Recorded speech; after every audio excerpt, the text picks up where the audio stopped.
सभी दोस्तों से नमस्ते। हमारे कुसुम लोकगीत चैनल पे आप लोगों का स्वागत है। सुनैना ऑफिशियल चैनल पे आप लोगों का स्वागत है। कुसुम ऑफिशियल के चैनल पे आप लोगों का स्वागत है। तीनों चैनल पे हाथ जोड़ के विनती है कि लाइव सब्सक्राइब करी, सपोर्ट करी, कमेंट में बताइए कि अन दीदी कैसे गीत गावत है। अब बहुत प्यारा से गीत है। गीत अच्छी लगे लाइव सब्सक्राइब करी। आया हुआ कि देखो दोनों जना गई रहे पूरी खाए या खाए खाए आई है ने देखा। अब ला पूरी ना खाई, ठंडी पूरी काहे ना मजा दे। ठंडी की पूरी काहे ना मजा दे। और गई रहे अपने जीजा के, गई रहे अपने भैया के। और बड़ा प्यारा सा गीत सुनाने चल रही हैं। गीत अच्छी लगे तो कमेंट में जरूर बताइए कि गीत कैसा लगी। आइए गीत ऐसे कमेंट इनका जरूर कही देंगे। आइए गीत को सुनाते हैं। हमरा गावन पिया लाया कमाई लोधिया नान जाय।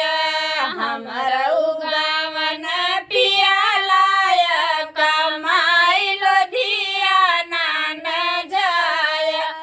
सासू के बोली मोरे लागई कटारी, सासू के बोली मोरे लागई कटारी।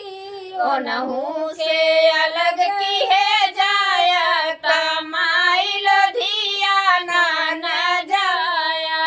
ओनहु से अलग की है जाया कमाई लोधिया नान जाया।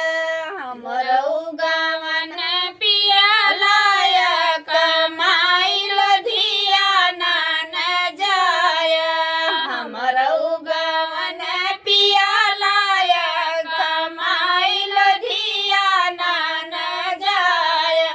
जेठी के बोल मोरे लागई कटारी, जेठी के बोल मोरे लागई कटारी। ओनवा लग की है जाया कमाई लोधिया नान जाया। चुल्हाया लग की है जाया कमाई लोधिया नान जाया। हमरो गावन पिया लाया कमाई लोधिया नान जाया। हमरो गावन पिया लाया कमाई लोधिया नान जाया। ननदी के बोली मोरे लागई कटारी, ननदी के बोली मोरे लागई कटारी। ओनहु ससुरे पठे जाया कमाई लोधिया नान जाया। ओनहु ससुरे पठे जाया कमाई लोधिया नान जाया। हमरो